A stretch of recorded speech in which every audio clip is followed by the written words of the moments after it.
Hi, Mahima here from Goasna Academy. Today, hope you all are doing well. So today we will study the topic 3, which is heat engine. So here, firstly, in this topic, we'll study with go with the terms which are totally related to it. So firstly is the second law of thermodynamics. First law we have already studied previously. So for what is second law of thermodynamics? Clausius' a statement of the second law of thermodynamics. Different statements has been there for this particular law. So let's go ahead with this. It is first from the Clausius' statement. It is impossible for any system to operate in a such way that the sole result would be energy transfer by the heat or from the cooler to the hotter body. This is according to the Clausius. Now, Calvin Planck is saying that it is impossible for any system to operate in a thermodynamic cycle and deliver an equivalent amount of work to its surrounding while receiving energy by the heat transfer from the single thermal reservoir. So, reversible process. This is fine for both the Clausius and the Calvin Planck statement. But now, what is the reversible process? A reversible process is the one which can be reversed in a such way that all the changes taking place in the direct process and exactly repeated in the inverse order. Okay, the changes are taking place, but they are just repeated in the inverse order and opposite sense. There is a no change in the left of the body taking part in the process or in the surrounding. It has only an ideal conception for the reversible process. Now, what is condition of a reversibility? A reversible definition we have studied, but what is actually the condition of reversibility? So the dissipated force such as friction, or we can say electrical resistance, magnetic hysteresis, etc. should be completely absent in the condition of reversibility. The process should be infinitely slow. Irreversible process. An irreversible process is one which cannot be reversed, just opposite to the reverse, that is irreversible, and it is a reality, we can say. Now, what is heat engine? A cycle device by which heat is converted into the mechanical work. This is the heat engine. Very simple language. Where the cycle or any device which is simply converting heat into the mechanical work, that this particular engine or cycle is the heat engine or heat cycle. Now, heat energy has a three main components. Firstly, the working substance. Second is the source, a hot body at a higher temperature. And the third one is the sink or a cold body at a lower temperature. So, firstly, the working substance takes a heat from the source. If substance is there, then it will take a heat from the source or convert a part of its useful work and give out to the rest to sink. That's why these three are important: working substance, source, and the sink. And the series of the process is called cycle. This was here the process in which these all things are following. Then this process is called heat cycle. Now, second is the Carnot engine. It is the reversible engine. This is something very important. And it is the reversible engine, and only the ideal concept is Carnot engine is composed by the four components. A cylinder having a perfectly heated insulated wall. Second is a perfectly conducting base. Third is perfectly insulated frictionless piston. And the fourth is fixed mass of gas or a working substance. And last one is some weight placed on it. So this is what cylinder should have. Okay. Another is a source, a hot body having infinite large heat capacity, constant temperature T1, and a sink of a cold body and infinite large heat capacity, constant temperature T2, and a perfectly heat insulated stand. So this is how it will look. We have a cylinder. Weight is W. This is the cylinder. This is the frictionless piston, perfectly insulated heat ball. This is the source T1 and this is the sink T2. This is a perfectly conducting base and a heat insulated stand. Now, so Carnot cycle. We have studied the Carnot heat engine. Now the Carnot cycle. So it is an ideal reversible closed thermodynamic cycle in which the working substance goes through the 4 successive operations. Firstly, one isothermal expansion from the starting point A to B. This is the starting point, and from A to B, this will be the isothermal expansion. One adiabatic expansion from the state B to C. This will be adiabatic expansion. One isothermal expansion again from the path C to D, and one adiabatic compression from D to A. Firstly, the isothermal expansion, then the second is adiabatic expansion, then isothermal compression, then adiabatic compression. So this is how it will follow the path from first from A to B, second is from B to C, third is from C to D, and fourth is from D to A. So this is how the Carnot cycle looks like. Here, this for A pressure will be PA, BA. For the B, it will be PV, BB, and then for the C, it will be different. For the D, it will be different. And firstly, for the isothermal expansion.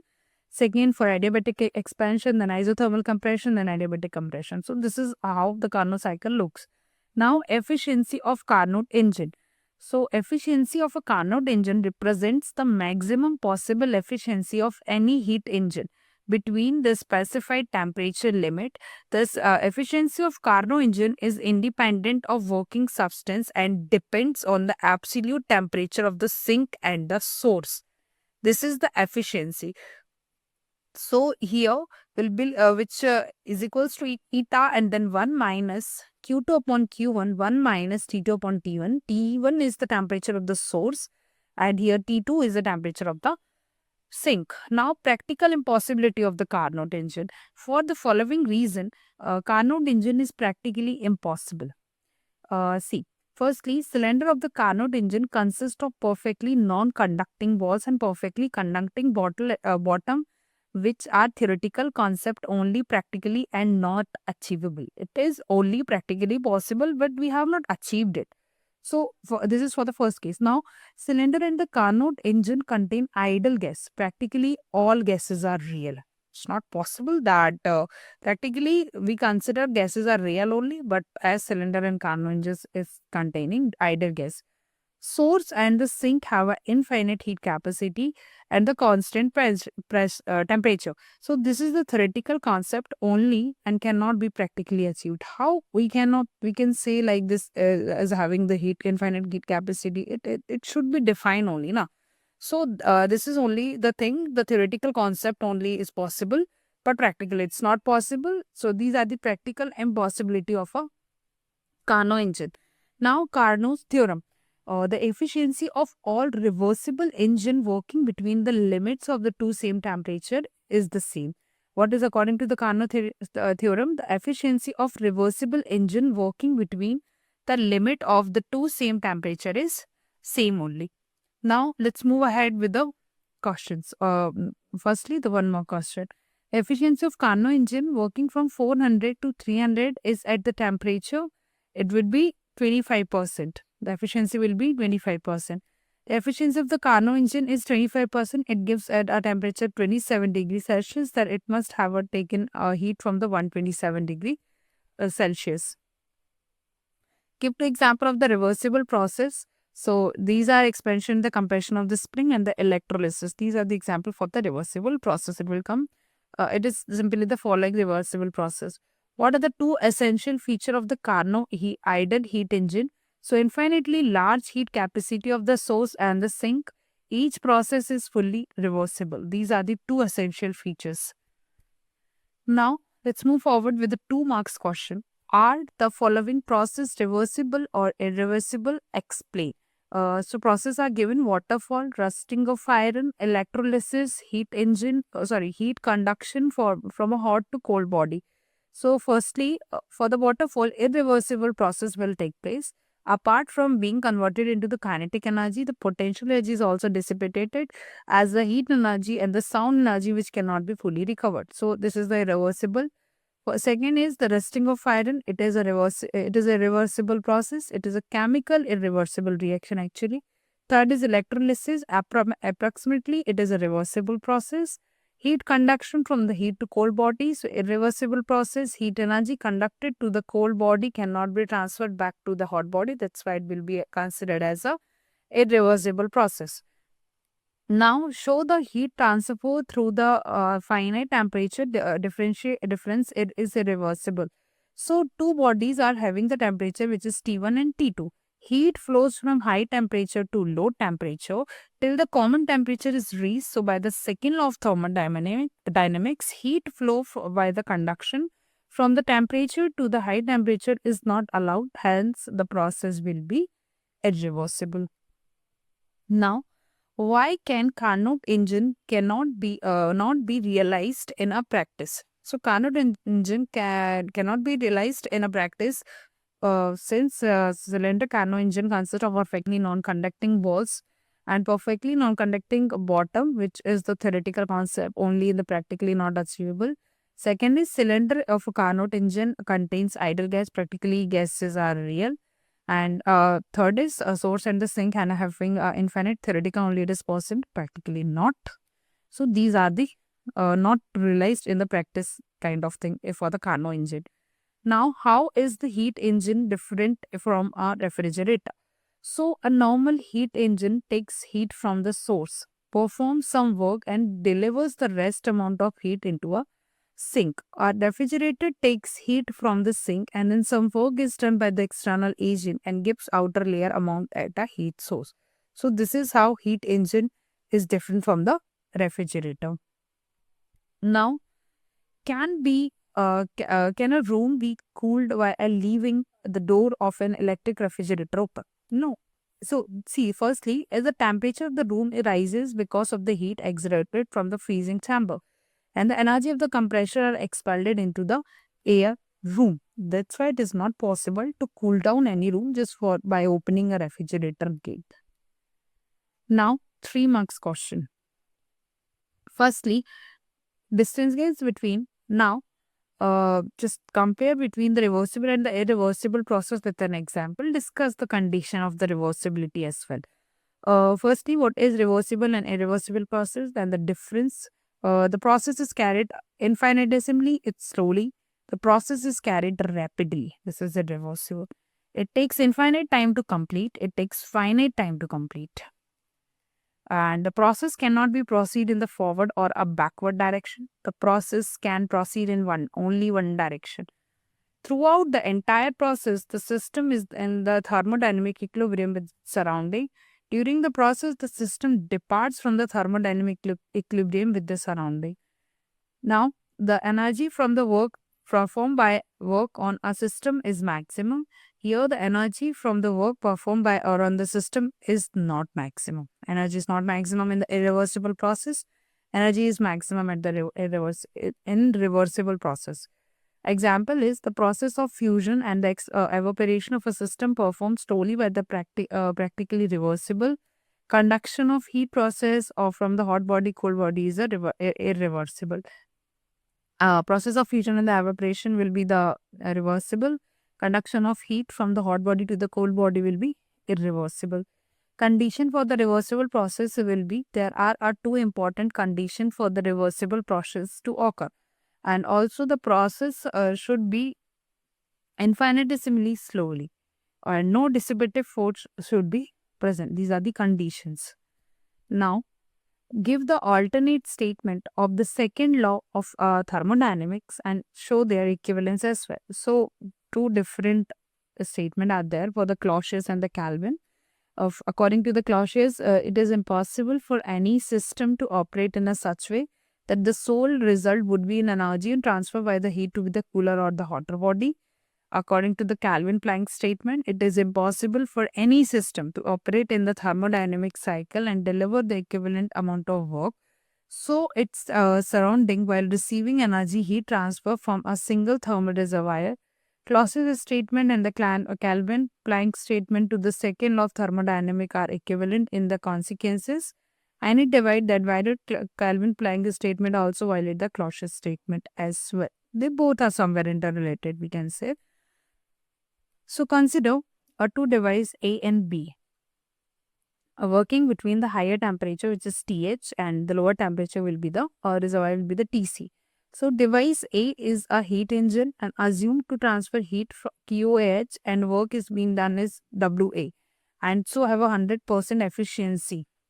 So the device violates the Calvin-Planck statement, as according to the clamp, here the work done is equals to the energy, which is not according to the Calvin-Planck. So here it is violating. Device B is the heat pump, and which receives the heat, this QBL, from the lower temperature, and reservoir receives the work from the device A and rejects the total energy. So the higher temperature reservoir, device A and B, combines to form the C. Heat rejected by the device C to the higher temperature reservoir will be like QBL plus WA net, then QBL. Then so the device C receives the heat from A to B, this is QBL, from the low temperature reservoir, and rejects the same amount of heat, which whatever accepted, that only it's rejecting to the higher temperature reservoir. So it violates the Clausius statement. So the Clausius statement and the Calvin-Planck statement are equivalent. Here it is proved after the conditions that the Clausius statement and the Calvin statement are in equivalence only. Now describe the Carnot reversible heat engine and obtain the expression for its efficiency. Can you realize it in the practice? So Carnot heat engine, it is a reversible engine and under concept only. Carnot engine is composed of 5 components: a cylinder having a perfectly heat insulated wall, perfectly conducting base, perfectly insulated frictionless piston, fixed mass of the gas, and some weight. A source is a hot body and having infinite large heat capacity. A sink, a hot body having an infinite large heat capacity and the constant temperature T2. So this is the cycle. A to B it's isothermal, B to C it's adiabatic expansion, then isothermal compression from C to D, then D to A it's adiabatic compression. This is the working of the Carnot engine is the cylinder is placed on the source.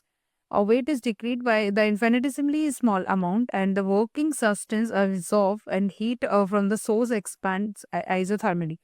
Now the cylinder is removed from the source and then placed on the heat insulated stand. Now weight is further decreased and infinitesimally small amount. The working substance now expand adiabatically. Okay. Now the cylinder removed from the source, again it is removing and then placed to the sink. The weight increase and small amount, the working substance is now compressed, so it will be isothermically, it will compress. The heat developed given to the cylinder. Now the cylinder is again placed on the heat insulated stand and the original weight is now returned back and the working substance is now compressed adiabatically.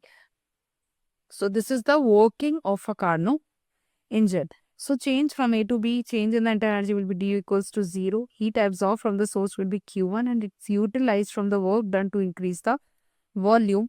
So it will be like Q1 is equals to RT1 from BA to BB dV upon B, or Q1 is equals to RT1 log E BV upon BA. Change from C to D is isothermal. And so the change in the internal energy du is equals to 0. So the heat rejected to the source is Q2. And due to the decrease in volume, Q2 is equals to minus from BC to BD, that's PdV worked. So negative sign indicates the work done is on the gas. So Q2 is equals to RT2, then log E VC upon VD. So work done by the two adiabatic process from the B to C. Mathematically, it will be from equation 1 to 2.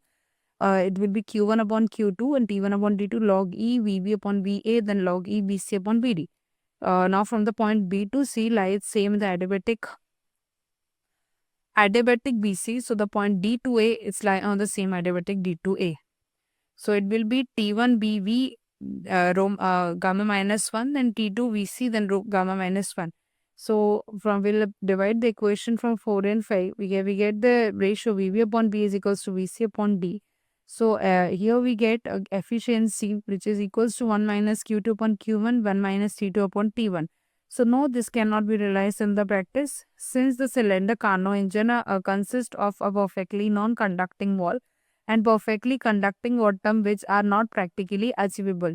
So cylinder of a Carnot engine contains idle practically, and all the gases are the real gases, and the source and the sink have an infinite capacity and the constant temperature, and this practically cannot be achieved. So here it is proved. Now let's go ahead with some numerical based question. First is a Carnot engine has the same efficiency. For first is between the 100K and the 500K, and second is between the T and the K is 900 Kelvin, and calculate the temperature of the sink. So efficiency formula we know 1 minus T2 upon T1. We'll just substitute the value in here. We get efficiency is equals to 1 minus T upon 900. From the equation 1 and 2, we will simply take both the equation, and here we get T upon 900 is equals to 1 by 5, or the value of T is equals to, we get 900 upon 5, which is equals to 180 Kelvin. Now second is calculate the difference of efficiency of Carnot heat engine of working between 400 Kelvin and 350, and second is 350 and 300. So efficiency formula we already know that 1 minus T2 upon T1. So from the equation 1, efficiency will be 1. I will substitute the values according to the given values. We get efficiency for the first one, it's 1 upon 8 into 100%. Second, 1 by 7 into 100%. So the difference will have to, will substitute both the values of efficiency, and here we get the difference in the efficiency. It will be 1.786 percentage. Now, the temperature of the Carnot engine is 127 degrees Celsius, and it gives 500 calories of the heat from the source and rejects the 400 calories to the sink. And per cycle, calculate the temperature of the sink, and the efficiency is. So efficiency formula for her heat, it will be 1 minus Q2 upon Q1. We'll substitute the value. And here we get efficiency is equals to 1 by 5, 1 minus T2 upon T1. So T2 we don't have it here. Rest of the values will substitute it, and here we get the value of T2, which is equals to 47 degrees Celsius. This is the temperature of the sink. Now, another one is a Carnot engine works between the two temperature whose difference is 100 Kelvin, and if it absorbs the 746 joule of the heat from the source and gives its 546 joule to the sink, and calculate the temperature of the source of sink. So T1 minus T2 is equals to 100K. So T1 will be equals to 100 plus T2, and the ratio Q1 upon Q2 will be equals to T1 upon T2. We will substitute the value, and we get T2 is equals to 273, and T1 is equals to 100 plus 273. It means 373 Kelvin. So these are the difference temperature of the temperature value we got. Now another one is a Carnot engine whose now temperature reservoir is 7 degrees Celsius and has an efficiency of 50%. It is desired to increase the efficiency to 70%. By how much decrease should the temperature of the high temperature reservoir be raised? So initially we know the formula for the efficiency, which is 1 minus T2 upon T1. We'll substitute the value. It is a half. It is already written half of efficiency. So 1 by 2, it's 1 minus 280 T1. We get the value of T1 is equals to 560. Finally, we'll substitute the value 70 by 100 is equals to 1 minus 280 T1. So in the value of T1, we get T1 dash is equals to 933 Kelvin. So the rise in temperature will be T1 dash minus T1. We get final value of rise in temperature, which is 373 degree Celsius. Now let's move ahead with the case-based question. Firstly, read the following text and answer the following given questions on the basis of the same. So we have a guess which follows the ideal equation, which is PV equals to nRT of all the temperature and the pressure value is called an ideal equation. Molecules of such gases are free from the intermolecular attraction and have a negligible volume. The gas of the particles are equally sized, and the motion of the particle follows the Newton's law of motion. These particles do not undergo any energy loss, and as they have a part of elastic collision, so figure plot is between like P versus P for 1.002 10 to the power minus 3 kg of oxygen gas and the two different temperatures. So this is the case. Now on the basis of that, we have few questions. What does the dotted line means? Line signify in the above diagram. So these are the dotted lines we can see. So these are expressing the ideal gas behavior, as that it's a constant. So it would be ideal gas equation. Option is the correct. The dotted line is a straight line parallel p-axis. So it signifies that ideal gas behavior. Which of the following is the correct for the T1 and the T2 case? So here we can see the T1 is greater than the T2. It's already in the ideal gas condition. So T1 is greater than T2. The real gas as approaches the ideal behavior. So the temperature increases since the plot is T1 close to the ideal behavior. So here we can conclude that T1 is greater than T2. Third is the value of PV upon T where the curves meet y-axis is. So firstly, the ideal gas equation is PV upon T and then NR. So we substitute the for the molecular weight oxygen O2 is equals to 32 gram. We substitute all the values and here we get it which is 0.259 joule per Kelvin inverse. So the value of PV and T is like this and option B will be the correct 0.26 joule Kelvin inverse. Third is fourth is the relation between the Boltzmann constant, universal gas constant Kb is an R and N is the Avogadro number. So the relation between all these three, it will be R is equals to Kb upon N. What will be the value of Pv upon RT for the 1 and 2 10 to the power minus 3 kg of the hydrogen gas if the oxygen gas replaced by the hydrogen gas? So firstly, number of molecules of the hydrogen atom will be N 1.00 into 10 to the power minus 3 kg upon 2.02 U, then it will be equals to 0.495. So PV upon T is equals to nRT, we know. Oh, sorry, nR only T is shifted here. Put all the values and here we get the value of we have to actually find the value of PV upon T. So PV upon T value we get 4.11 joule Kelvin inverse. So this is all about the case-based question. Another one is like we have a subjective-based question. Read the following text and the answer following question on the basis of the same. We have some subject and the same on the basis whatever we have like concept has been given in the subject, that on the basis of that only you'll have to answer these questions. Now last is the assertion and the topic, assertion and the reason topic. So firstly we have given things like assertion. First is if a system A and the B are separately in the equilibrium with the system C, the system A and the B are also in the thermal equilibrium. Reason is first of the thermodynamic state, the two systems in the thermal equilibrium with the third system separately, they are there in the thermal equilibrium with each other. So see, firstly, zeroth law of the thermodynamic state that two systems in the thermal equilibrium with the third system separately are in the thermal equilibrium with each other. So accordingly, if the system A and B are separately in the equilibrium with the system C, then the system A and B will be also in the thermal equilibrium. So here it's concluded that A is true. But hence the assertion is true, the reason is false because it is not according to the first law. Another is when assertion is when a bottle is at the cold carbonated drink is opened, a slight fog forms around the opening. And so the reason will be adiabatic.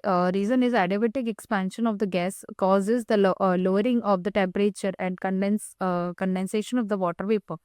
So here, firstly, when the bottle of a cold carbonate drink is opened, a slight fog forms and around the opening. This is because of adiabatic expansion of the gas and causes to the lowering of the temperature and condensation of the water as well. Hence, the assertion, the reason both are correct. Here, bottle is opening, a slight fog forms. So, yes, it's correct. And also, adiabatic expansion has been taking place, causes to the lowering in temperature. So, obviously, both the assertion and the reasons are correct. Now, one more is the heat supplied to a system is equal to the increase in its internal energy and the work done. So the reason will be when the system changes from the thermal equilibrium to another, some heat absorbed by it. So firstly, from the first law of thermodynamics, delta Q is equals to delta U plus delta W. So the heat supplied to the system is not only increases its internal energy. So assertion is true, the heat supplied to the system and the energy is also increasing. Now, second is when the system changes from a one thermal equilibrium to another, heat may be absorbed or may be involved.